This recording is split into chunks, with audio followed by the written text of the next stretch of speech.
ಮಥನವನ್ನು ಮಾಡಿದ್ದು ಕ್ಷೀರ ಸಮುದ್ರವನ್ನು ಎಲ್ಲ ದೇವರೇ ಮಾಡಿದ್ದು. ಬಾಲಸಾಗರವನ್ನು ಲೀಲೆಯಲ್ಲಿ ಕಡೆಯಲ್ಲೂ ಬಾಲೆ ಮಹಾಲಕ್ಷ್ಮಿ ಉದಿಸಿದ್ದಾಳೆ ಎಂದರು.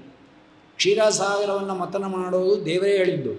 ಅಮೃತ ಬರ್ತದೆ, ಅಮೃತ ಕುಡಿಸ್ಬಿಡ್ತೀನಿ, ಆಗ ನೀವು ದೇವದಾನವ ಯುದ್ಧದಲ್ಲಿ ನಿಮಗೆ ಯಾವತ್ತೂ ಸೋಲಿಲ್ಲದಿದ್ದಾಗ ಆಗುತ್ತೆ ಅಂತ. ಆಯಿತು ಅಂದರು. ಆಗ ದೇವರು ದೇವತೆಗಳನ್ನು ಸೇರಿಸಿ ಕಳಿಸ್ಬೇಕಾಗಿತ್ತಲ್ವ. ದೈತ್ಯರನ್ನ ಕೈ ಬಿಡಬೇಡಿ ಇಂದ, ಇಲ್ಲ ನಮಗೂ ಅವರು ಆಗಲ್ಲ ಅಂದರು, ಹೋಗಿ ಕರೆದುಬಿಟ್ಟು ಬನ್ನಿ ಇಂದ. ಇಲ್ಲ ಆಗಲ್ಲ ಅಂದರು, ಫ್ರೆಂಡ್ಶಿಪ್ ಬೆಳೆಸಿ ಇಂದ.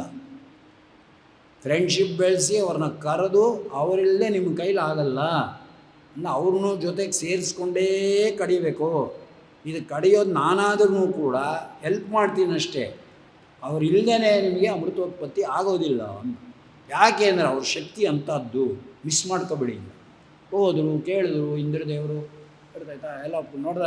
ಈಗ ಬಂದ್ರೆ ನಮ್ಮ ಹತ್ರಕ್ಕೆ ಅಂದರು. ಅವರು ಎಲ್ಲ ಸೇರಿಕೊಂಡ್ರು, ಸ್ನೇಹ ಅಮೃತ. ಇವರು ಟೋಪಿ ಹಾಕ್ಬಿಟ್ಟು, ಈಗ ಅದೇ ತಾನೇ ಕಲಿಯುಗದ ಧರ್ಮ, ಬಾಯಲ್ಲಿ ಏನೋ ಒಂದು ಹೇಳ್ಬಿಡೋದು, ಟೋಪಿ ಹಾಕ್ಬಿಟ್ಟು ಅವ್ನು ಬಂದು ಕೂತ್ಕೊಂಡ್ಮೇಲೆ ಪವರ್ ಬರುತ್ತಲ್ಲ, ಪವರ್ ಬಂದಮೇಲೆ ಇನ್ನೊಂದು ಥರ ಟೋಪಿ ಹಾಕ್ಬೋದು.